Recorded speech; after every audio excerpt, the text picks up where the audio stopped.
BSF কাজ করছে না, 2 বিএসএফ এখনো পর্যন্ত যে ছবি আমরা দেখলাম যে বিএসএফ বিভিন্ন জায়গাতে ভিডিও রেকর্ডিং বা সব ক্ষেত্রে দেখা যাচ্ছে কি বিএসএফ নিয়ন্ত্রণ করছে, বিএসএফ কাজ শুরু করেছে। আর তার থেকে বড় কথা যেটা সেটা হচ্ছে বিএসএফ এর এই দীর্ঘদিন ধরে জমি জট, পোস্ট তৈরি করা, এই বিষয়গুলোকে এখনো সময় আসেনি সলভ করে, নাকি এগুলো নিয়ে দড়ি টানাটানি আমরা চালাতেই থাকবো? যদি বিষয়গুলো ফুল প্রুফ হয়ে যায় তবে কিন্তু আমরা আরো বেশি চাপ দিতে পারি যে আসলে একদম আমাদের বর্ডারে চাই না, আমরা চাই না কি এখান থেকে একটা গরুও যাক, একটা মানুষও আসুক। কি বলবেন রাজুবাবু? বিষয়টা হচ্ছে যে সব সময় দেখা যায় যে সবাই ঘুরিয়ে ফিরিয়ে রাজ্যের ঘাড়ে দোষটা চাপাতে চায়, যে রাজ্যের পুলিশ ব্যর্থ, তাদের ইন্টেলিজেন্স, তাদের গোয়েন্দা নাই, তারা জানতে পারে না, তারা কিচ্ছু করতে পারে না।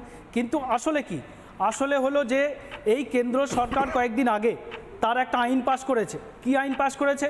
তাদের 15 কিলোমিটার ছিল তাদের এখতিয়ার, সেখান থেকে 50 কিলোমিটার বাড়িয়েছে, তাদেরকে এখতিয়ার 50 কিলোমিটার পর্যন্ত বাড়ানো হলো। তখন কিন্তু কেন্দ্র সরকার কোথাও এক জায়গাতেও বললো না যে এখানে আমাদের এই সমস্যা, এখানে আমরা কাঁটাতারা বেড়া দিতে পারছি না বা রাজ্যের এই জমি জট।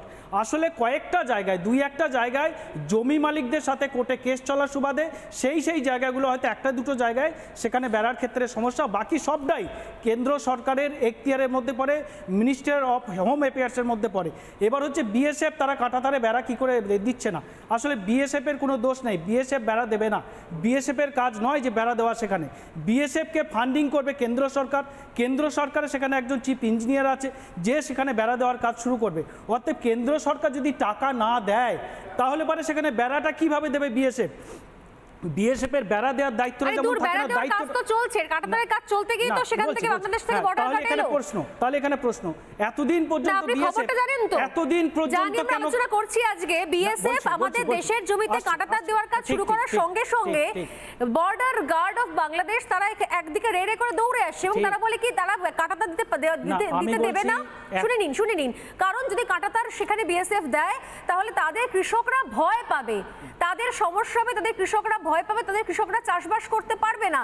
তাই তারা বলে, প্রথমে অনুরোধ করে কাঁটাতার দেবেন না, পরে তারা বলেন যে কাঁটাতার দিতে দেব না, তারপর তারা সাধারণ সেখানকার লোকাল যে বাংলাদেশের গ্রামবাসী তাদেরকে নিয়ে চলে আসেন এবং বলেন যে কাঁটাতার দিতে দেওয়া হবে না। পাল্টা আমাদের দেশ থেকে মালদা সীমান্ত থেকেও লোকজন সেখানে যায়, তারাও পাশাপাশি লাঠি দা কাটারি নিয়ে পৌঁছে যায়, তারা বলে যে বিএসএফ আমাদের জমিতে কাঁটাতার দিচ্ছে, তা আপনাদের কি? দুপক্ষের মধ্যে একটা অশান্তি। এবং এই মুহূর্তে শুধুমাত্র পশ্চিমবঙ্গের মালদার কথা বলছি না, ত্রিপুরা থেকে শুরু করে একাধিক জায়গাতে অশান্তি শুরু হয়ে গেছে, যে মুহূর্তে ফেন্সিং এর কাজ শুরু হয়েছে। কারণ বাংলাদেশের বক্তব্য, কাঁটাতার দিলে বাংলাদেশের বর্ডার সংলগ্ন অঞ্চলের কৃষকরা তারা ভয় পাবেন, এটা তাদের যুক্তি। তার মানে এটা প্রমাণিত হচ্ছে যে রাজ্য সরকার, পশ্চিমবঙ্গ সরকারের জন্য যে জিনিসগুলো ঘটছে এটা সম্পূর্ণ মিথ্যা। কারণ হচ্ছে যদি ত্রিপুরায় একই জিনিস ঘটে, আসামে একই জিনিস ঘটে, পশ্চিমবাংলায় মালদাতেও সেই একই জিনিস ঘটছে। এটা এখনই কেন? তাদের যদি কাঁটাতারে বেড়া দেওয়ার হতো আগে কেন দিল না?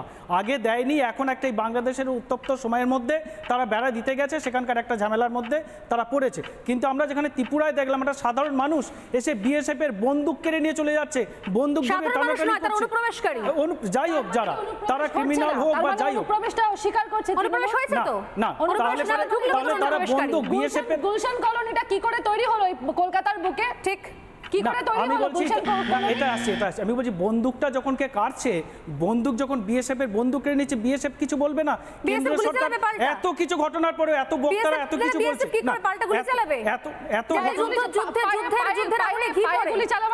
না তারা পায়ে গুলি চালাতে পারে, ফাঁকা গুলি চালাতে পারে, অনেক অপশন আছে।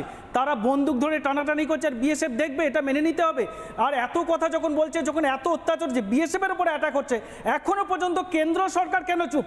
কেন্দ্র সরকারের কোনো টু শব্দ নেই, তাদের কোনো রিঅ্যাকশন নেই। রাজু, আপনার কি মনে হচ্ছে যুদ্ধের পরিস্থিতি তৈরি হচ্ছে না হচ্ছে না? আপনি বলুন। সেটার জন্য তো কেন্দ্র সরকার ইউনিসেফ বাংলাদেশ চাইছে না প্রভোকেশন গুলো হচ্ছে দেশের ভিতরে, প্রভোকেশন গুলো বাংলাদেশের ভিতরে, যদি একটা দেশ যদি চায় যুদ্ধ করতে, আমাদের দেশ চুপ কেন? আপনারা আসলে রাজ্যে তৃণমূল কংগ্রেসের স্বার্থ ছাড়া বোধহয় আর কিছু ভাবতে পারেন না। না, আমাদের স্বার্থের বিষয় নয়, এখানে এই বিষয়টা সম্পূর্ণ কেন্দ্রের বিষয়, কেন্দ্রের বিষয়।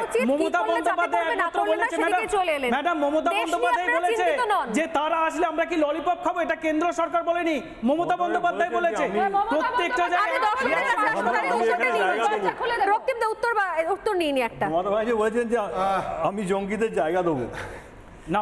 মমতা বন্দ্যোপাধ্যায় বলেছে সরকার ছিল, যদি কেন্দ্র সরকার, এটা সম্পূর্ণ ইন্টারন্যাশনাল বিষয়, এখানে কেন্দ্র সরকার ব্যবস্থা নিতে পারে এবং এখানে রাজ্যের কিছু করার নেই। রোহিঙ্গাদের পশ্চিম বাংলাতে এই দলের নেতৃত্ব প্রকাশ্যে বলে তাদেরকে থাকার ব্যবস্থা করেছে। যখন হাসিনার সরকার ছিল সেই সময় যারা ওখানে এই ডিস্টারবেন্স করছিল, যারা আজকে হিন্দুদেরকে মারছে, যারা আজকে হিন্দুদেরকে শেষ করে দিচ্ছে, তাদেরকে এখানে আশ্রয় দেওয়ার জন্য তিনি প্রতিশ্রুতি দিয়েছিলেন, জনসমক্ষে সকলের সামনে, প্রেসের সামনে প্রতিশ্রুতি দিয়েছিলেন। নানা ধরনের কন্টেন্ট দেখার জন্য লাইক করুন, শেয়ার করুন আমাদের ফেসবুক পেজ, সাবস্ক্রাইব করুন আমাদের ইউটিউব চ্যানেল। পাশাপাশি অন্যান্য ব্রেকিং নিউজের জন্য অবশ্যই চোখ রাখুন রিপাবলিক বাংলায়।